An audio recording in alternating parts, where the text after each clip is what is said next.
I'm back with a new video, and today I'm going to teach you the first lesson of the book English for the New Millennium of B.Ed First Year's General English है। आजदेखि B.Ed first इयरको नेपालको टियुको कोर्सको जुन 4 वर्ष course छ त्यसको B.Ed first इयरको जुन general English छ, तपाईले कम्पल्सरी इङ्ग्लिश पनि भन्नुहुन्छ होला, त्यसको जुन बुक छ English for the new millennium, त्यसको फर्स्ट च्याप्टर। यो बुक चाहिँ 30 मार्क्सको लागि एक्जाममा सोध्ने गरिन्छ, जसमा 60 च्याप्टर्सहरु दिएको छ, यसमा लिटरेचर छ।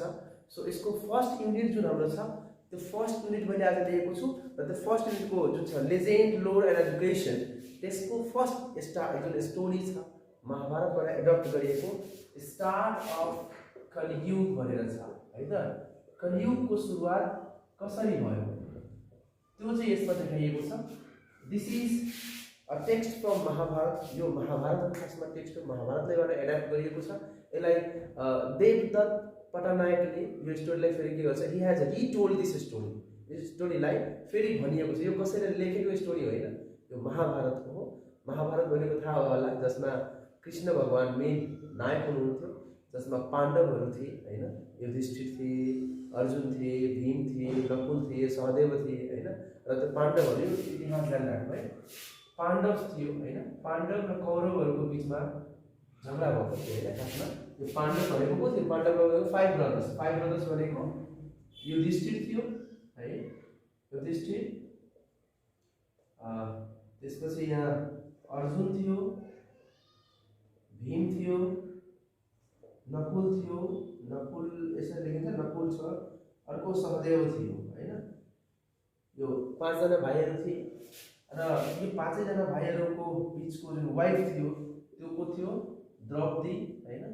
द्रौपदी चाहिँ के छ, गडेस मानिन्छ, सी इज द गडेस मानिन्छ त्यसलाई होइन हो। र यिनीहरूको झगडा कोसँग थियो, कौरवसँग। कौरवको हामीले यो स्टोरीमा अहिले कौरवको बारेमा कुरा गरेका छैनौँ। र यिनीहरूको मेन नायक चाहिँ को थियो, हिरो कृष्ण भगवान हुनुहुन्थ्यो, लोर्ड कृष्ण। कृष्ण भगवानले यिनीहरूको साथी बन्नु भएको थियो र यिनीहरूलाई हेल्प गरेको थियो।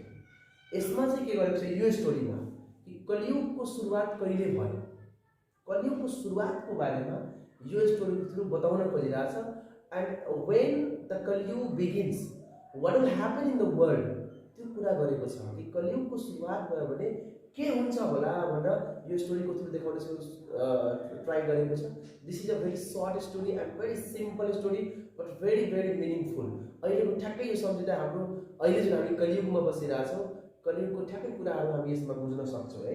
यसमा भएको के थियो भने एकचोटि युधिष्ठिरले, जो युधिष्ठिर थियो त्यो युधिष्ठिरले एकचोटि यज्ञ गरेको थियो, एउटा धेरै ठुलो यज्ञ, मानव इतिहासमा धेरै ठुलो यसले अश्वमेध योग गरेर यज्ञ गर्ने है।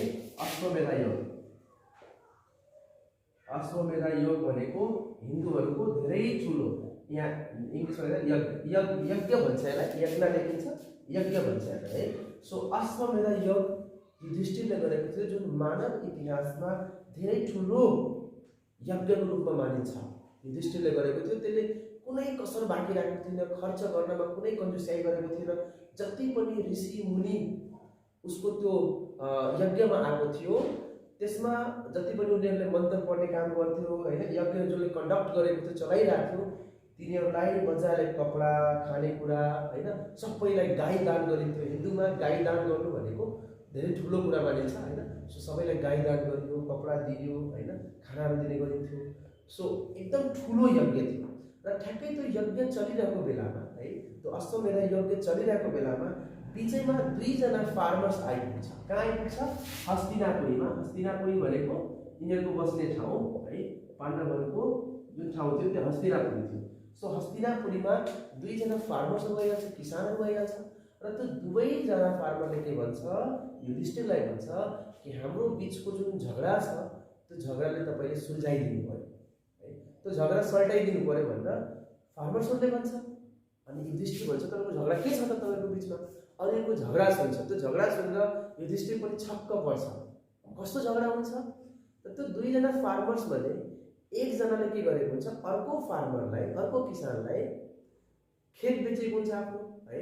र त्यो खेत बेचेको भोलिपल्ट जसले किनेको हुन्छ, जो किसानले, भोलिपल्ट जब ऊ हलो जोत्न जान्छ अनि त्यो हलो जोत्न जाँदा उसलाई त्यहाँबाट के भेटिन्छ, एउटा सुनको गाग्री भेटिन्छ, भाँडो भेटिन्छ जसमा पुरै सुनै भरेको हुन्छ।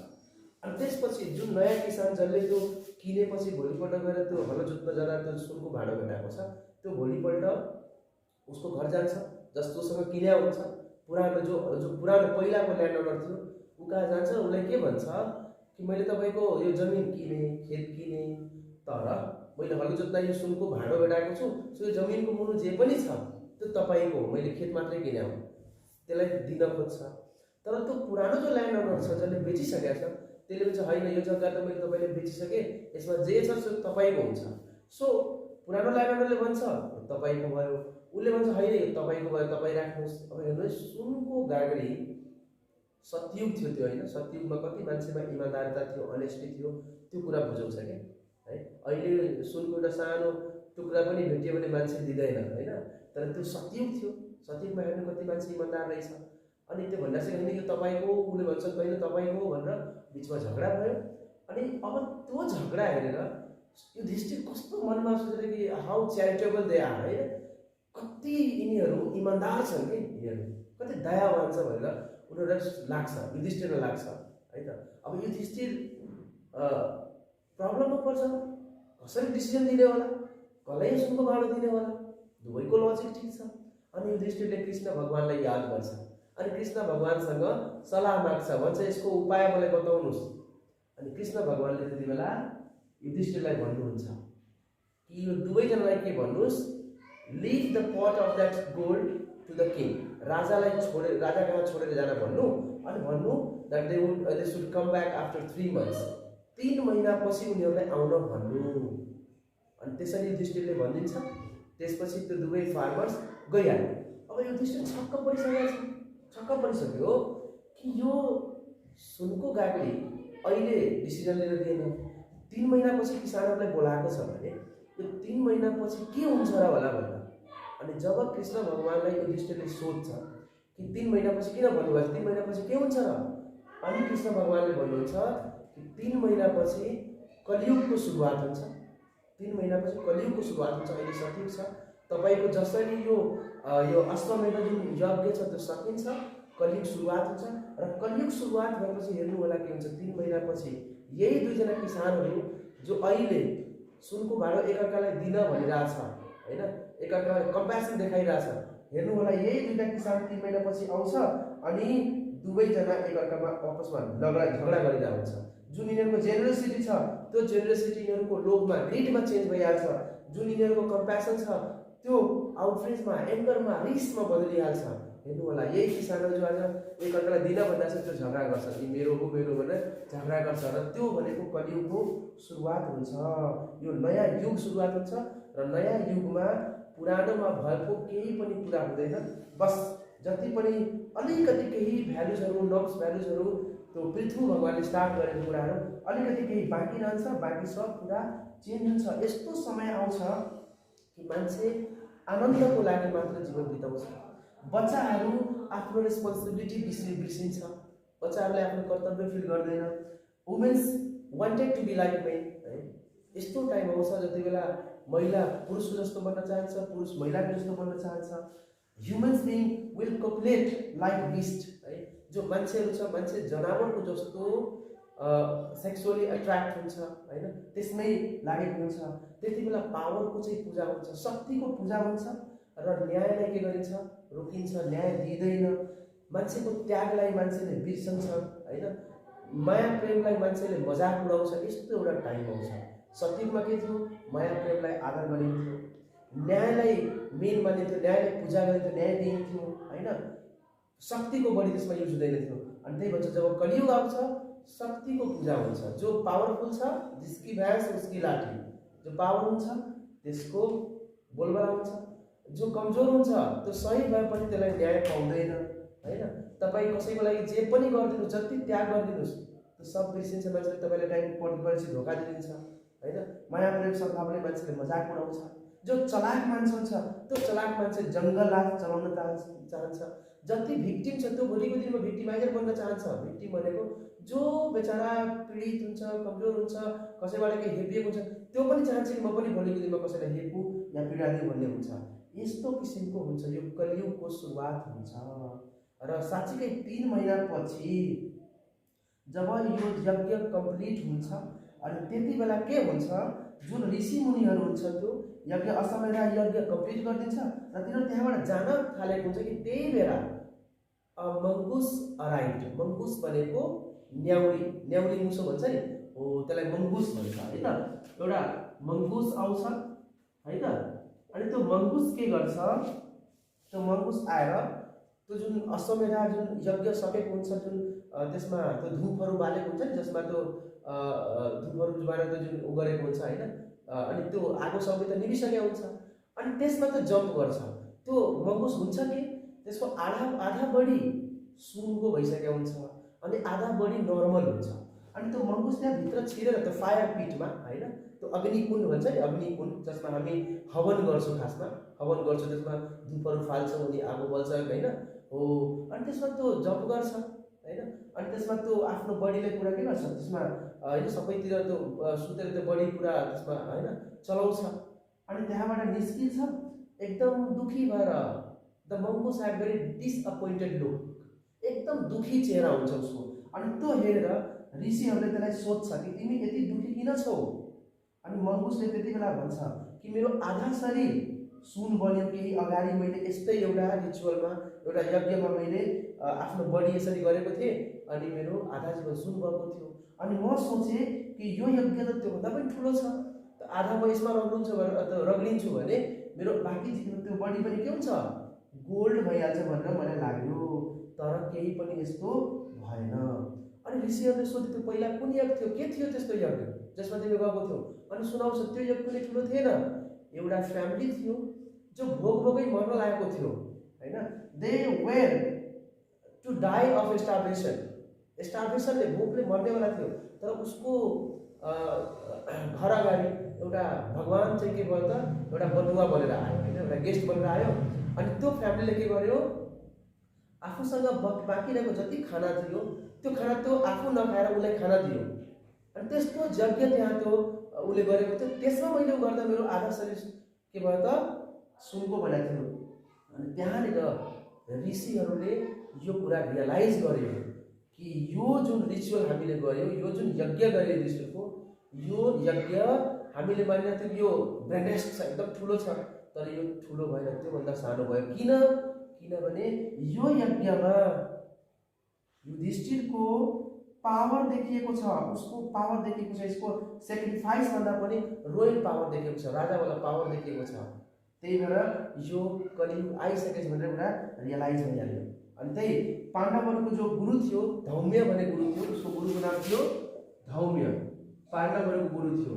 त्यो पाण्डवको जो गुरु थियो धौम्य, त्यसले के गरेको थियो, वार हुनुभन्दा अगाडि है, जुन महाभारत युद्ध भएको थियो नि, त्यो युद्धभन्दा अगाडि धर्मलाई पाण्डवहरूमा बाँडिदिएको थियो।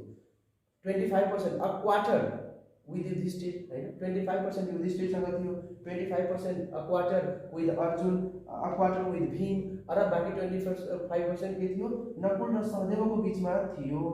र तिनीहरूलाई त पुरा धर्मलाई कसले कन्ट्रोल गरेको थियो, कृष्ण भगवान जो गड थियो र द्रौपदी जो गडेस थियो, यिनीहरूले कन्ट्रोल गरेको थियो। तर अब कलियुगमा आएर त्यो धर्महरू अब एक्जिस्ट गरेन, अब गर्दैन। जुन त्यो अर्जुनसँग जुन त्यो धर्म थियो त्यो अब उसको घमण्डमा बदलिन्छ, कन्साइटमा बदलिन्छ।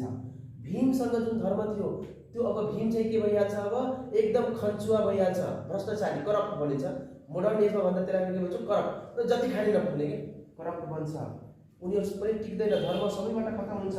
अर्जुनमा एउटा कन्साइट आउँछ, म जे छु मै छु भन्ने घमण्ड आइहाल्छ। भीममा त्यो करप्सन आइहाल्छ, त्यो जति खाने नपुग्ने ग्लुटोनी भनेको छ खासमा होइन। अर्को नकुल जो छ त्यो आनन्दमा डुबेको हुन्छ, त्यो आनन्दको लागि मात्रै जे पनि गर्न सोध्छ। सहदेव छ, त्यसकोमा एरोगेन्स आइहाल्छ कि सबभन्दा ठुलो म छु, सबभन्दा खतरा म छु भन्ने सेन्स आइहाल्छ। बस एउटा युधिष्ठिर रहन्छ, जो युधिष्ठिरले जबरजस्ती आफ्नो धर्म चाहिँ बचाएर राखेको हुन्छ र त्यसले गर्दा दुनियाँ चल्छ।